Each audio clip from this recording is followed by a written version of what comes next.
Et la littérature, comme on l'a dit tout à l'heure, alors même si, hein, rappelez-vous le discours de Michel, c'est de dire que c'est un choix de maîtrise d'ouvrage, que les documents techniques, c'est ce que j'ai noté tout à l'heure, n'ont pas de valeur de loi opposable aux tiers. Hein. Euh, Ceci dit, je pense qu'un expert en assurance, par exemple, ou un expert en tribunal sur des problématiques de ce type, il va quand même s'appuyer sur de la littérature, j'imagine, pour défendre son dossier ou mettre en cause. En général, il utilisera la jurisprudence, Voilà. c'est-à-dire les jugements qui ont d'ores et déjà été donnés par des tribunaux administratifs.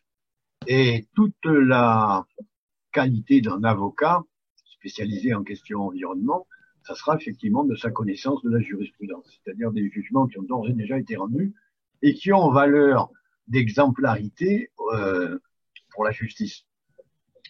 On Donc, ça veut connaît, dire, toi, Michel, des jugements qui ont été prononcés bah, sur, bien sûr, sur... il y a des recours en tribunal administratif dans des cas extrêmement fréquents à la suite d'inondations, de zones commerciales ou de particuliers qui font des recours contre la municipalité ou contre ceci ou contre cela, et pour lesquels le tribunal est obligé de prendre une décision.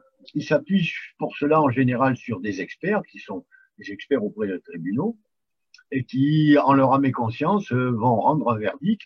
Et c'est ce verdict qui sera appliqué ensuite par le juge et qui sera inscrit dans des documents qui établiront plus tard la jurisprudence sur laquelle les avocats qui auront à prendre tel ou tel parti se positionneront pour dire en 1927, à tel endroit, le juge Patin-Couffin a rendu tel verdict et on est tout à fait dans un cas similaire. Voilà. La justice, en fait, par la jurisprudence, pour les trucs pour lesquels il n'y a pas d'échelle de valeur bien précise, eh bien, euh, c'est toute la partie écrite des jugements précédents qui va servir de référence pour les jugements à venir. Alors là, ici, c'est des tableaux qui ont été établis par l'AFNOR, c'est des propositions, mais ça n'a pas valeur de loi, bien sûr. Ouais.